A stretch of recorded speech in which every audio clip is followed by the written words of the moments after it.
this video, we're going to look at how you can use various expressions in your tests, maybe to be able to generate number, perform assertions, or other tasks that require some JavaScript expressions. So let's go and create a new goal, and I'm going to do it against a site that has some forms in, and let's call this our expressions test plan. Let's go and create that journey. So when we do so, you can see we've got a simple website with some forms in. So just get an idea of what you can do with expressions. Okay, so let's start doing something where, let's say we could use mathfloor to be able to generate a random number. So let's go math.floor, and then we're going to go math.random,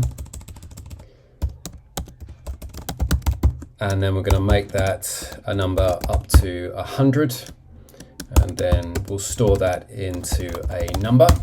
And when we do that, you can see that we can then store and generate a number. In this case, we've got the number 17.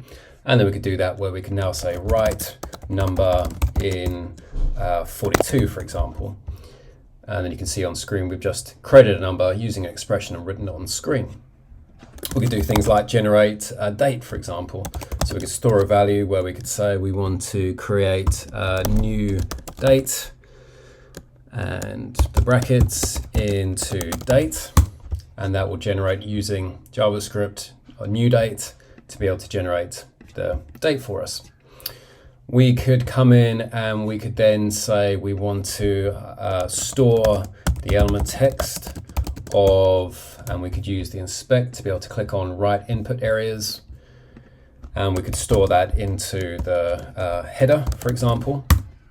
And then using an expression, we could assert that the header includes, and we could see that that includes, for example, the word text areas. So we can specify using an expression in this case to see that it contains a certain word or phrase. And then we can just say equals true. And by doing that, again, we're using an expression there to be able to check that this the text we stored includes a certain parameter. We could then be saying that assert, we want to say exactly what it matches. So we could say that header equals, and then the text we want to check for, if we just come back up here, will be right to input fields and areas. So we can put that in here.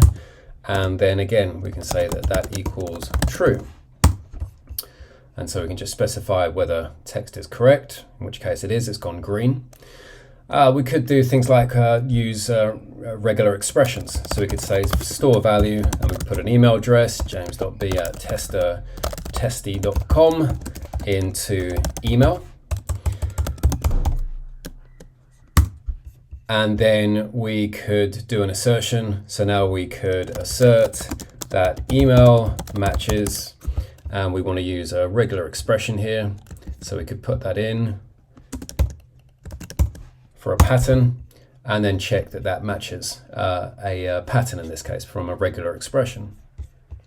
We can do things like we can store the current, store the value of the current URL, for example. So we could again put it in and say that we want to store the location.href into the current URL, for example.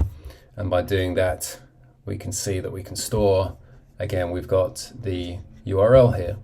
Or indeed, we could take that same URL and use an expression to be able to take the location.href, and we want to replace, and maybe we want to strip out the HTTPS and the slashes.